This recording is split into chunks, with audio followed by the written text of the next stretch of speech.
What is up, coordinators and naturals? I am just a simple new type, and in this episode, we are diving back into CE71 to follow Lowe and the Junk Guild. Last time, Guy and Serpentail went up against some pirates at the Umbrella of Artemis. We also saw crossroads of all of our favorite Astrayverse characters coming together. This time, Lowe and the gang will go to visit Evidence 1, and we find out how they get their hands on the GG unit. They will also finally make their way to Earth and lose the home in the process. So let's get into this.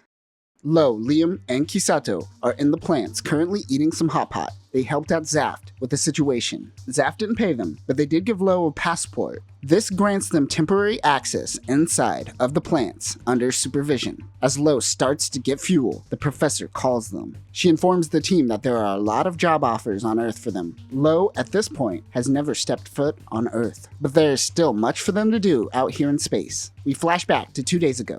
Lowe meets with Mond. He is a member of the Friends of George Glenn Society. Remember, George Glenn is considered the first ever coordinator. Mond goes on to explain that he was the best in sports, science, adventure, and comedy. That last one is important, as Kisato, the biggest George Glenn stan, will eventually meet an AI version of the coordinator, and it will bite her in the butt. Mond wants Lowe to take him to visit Evidence 1. This is the alien whale fossil that George Glenn returned with from Jupiter. He believes that all coordinators, other than George Glenn, are fakes and wants a natural to take him. Lowe likes his story, so he agrees. Trade is still down with the plants, but during war, all trades happen outside of the plants in Dejima.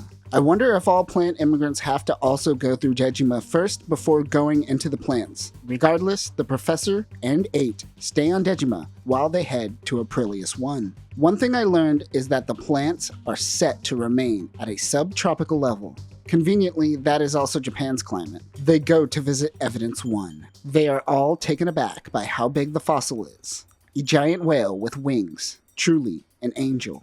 Mond is in tears as he gazes upon the fossil. A man comes in and, wait, is that Gwael from Witch from Mercury? That totally looks like a JoJo version of Gwael. Someone was inspired by the Cosmic Era. The man comes in with a machine gun and a desire to destroy the symbol of all coordinators. Everyone notices, but Mond is the first to act. As the madman fires towards Evidence 1, Mond takes the brunt of the force and eats a lot of bullets. He is instantly tackled and apprehended, but unfortunately, it wasn't fast enough. This whole time, Mond has been carrying something large on his back. As he lays there dying, he gives it to Lowe. He says it contains all the wisdom of mankind's hero. He believes Lowe will take good care of it. He was happy to give his life to protect Evidence 1 and says that he was willing to sacrifice himself because Lowe allowed him to go to the plants. Mond dies seconds later after giving the GG unit to Lowe. The terrorist laughs at a man who would give his life for a rock. Lowe, enraged by this, punches the madman, who is currently handcuffed. This seems to be a bigger terrorist attack on Aprilius 1.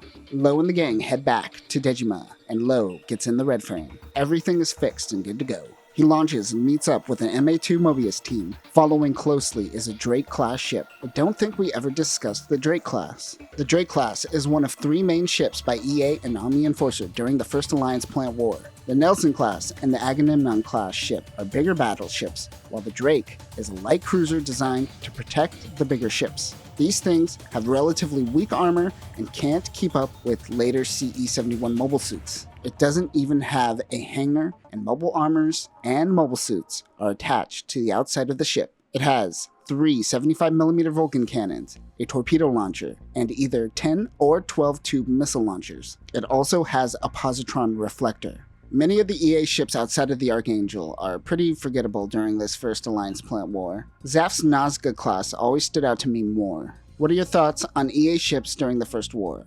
Do you think they stand out? Lowe begins doing damage to the terrorist fleet. The attack only took 10 minutes. The Drake class and 12 mobile armors were destroyed. Zaft later found out that this was the work of Blue Cosmos. As Lowe engaged in battle in Zaft's airspace, his passport was revoked and they had to leave the plants. They're super bummed out, but at the same time, they don't understand why naturals on Earth would want to destroy coordinators. As naturals who live in space amongst the coordinators, it makes no sense to Lowe. He decides that it is time for them to go to Earth. They have much to learn about the naturals who live on the planet. In the hangar, Lowe recently learned how to output energy from his hand plugs to create energy orbs. Outside of the home, a mobile suit is watching them. It is the gold frame. Elisa and Kenneth are currently pursuing the gold frame. Kenneth notices that their paths are going to cross with the junk guilds. Elisa seems to be okay with it, but Kenneth decides to go and help the junk guild. He seems to be the one to want to kill Lowe.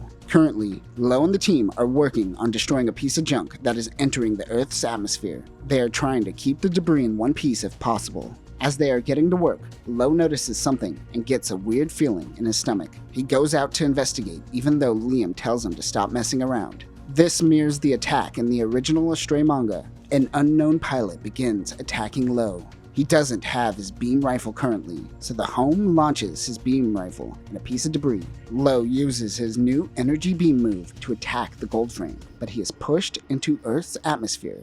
The gold frame retreats. What is one thing that is new here is that the pilot's intentions were to use the debris to fall on the Zaft base Gibraltar. As Lowe enters the atmosphere, he thinks he is a goner, but the Home comes in to save him. They use the debris to protect them from re-entry. As they are re-entering the atmosphere, vernier thrusters are turned on and the debris is activated, causing it to change course. Gibraltar, of course, notices this and plans on shooting down the debris with Lowe and the junk guild still on top of it. Right before Zaft launches the missiles, they are hacked and prevented from firing rockets. It is Kenneth. He leaves the rest up to Lowe. He says if Lowe can't stop the debris, then he isn't worth his time. Lowe has little time to act. He goes out with his red frame and breaks into the hull of the debris with his Gerbera straight. He attacks a power generator, which explodes the debris. He explodes it just in time as the mass barely misses the Zaft base. As they make their way to Earth, Lowe stares at the planet with his eyes for the first time. Lowe and his team finally make it to Earth, but their ship, the Home, received a lot of damage. Remember, make sure you are reading Gundam Seed Astray in tandem with this manga, as this covers the in-between stories of that one. They now need a new ship. They make a deal to buy a recently sunk Lesseps-class ship. This just so happens to be Andrew Watfield's ship, which was taken out by Kira. Lowe is super happy about the purchase, but the professor thinks she may have been ripped off. We get a cliche of Lowe walking into Kisato while she was changing, but during the scene, we learn that Watfield's men used to destroy many of the villages in the area, which is why Zaft is so quick to get rid of it. The team is working hard to fix up the ship. Kisato notices something and thinks it is a ghost. The junk guild goes in to investigate. They find a secret door and someone hiding behind it with a gun.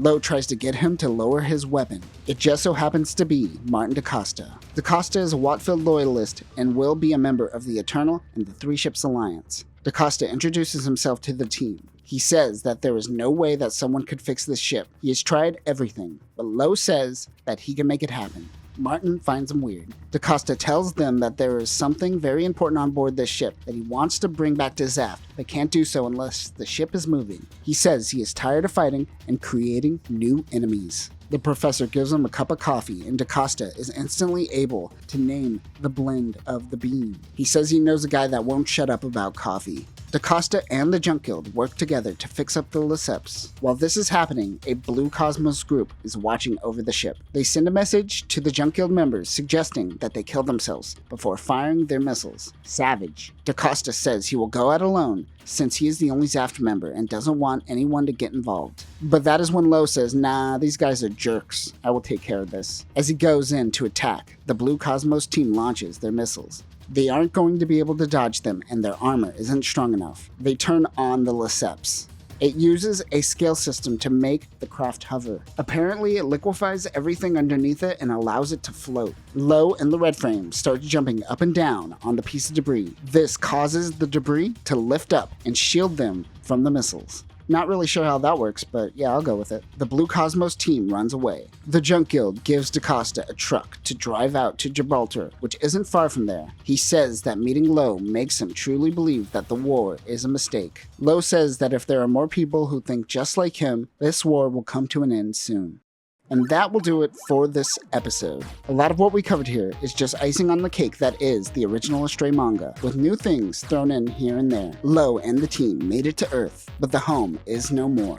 Don't worry, they will get a new ship soon. Even though this is the manga that fills the gaps of Kenneth Lucchini, we still haven't really seen anything from him. He is still just this mysterious MacGuffin that comes in and helps from time to time. We still got a lot to cover in Astray R, so hopefully that will change in the future. If you are liking this coverage of the Astrayverse, go follow Logan at TrafalgarLog on the socials and Manga Decks. He is the one putting the work into translating Astray R, so go give him some love. Links down below. Next time, the team will engage in an attack from Gibraltar over a miscommunication, and Kisato will learn that the ghost she continues hearing is none other than the GG unit. We will learn more about AI George Glynn. But that will do it for now, new types. Remember, when you are a visitor on the planet, it is probably best not to use your mobile suit and engage in acts of terrorism. Peace.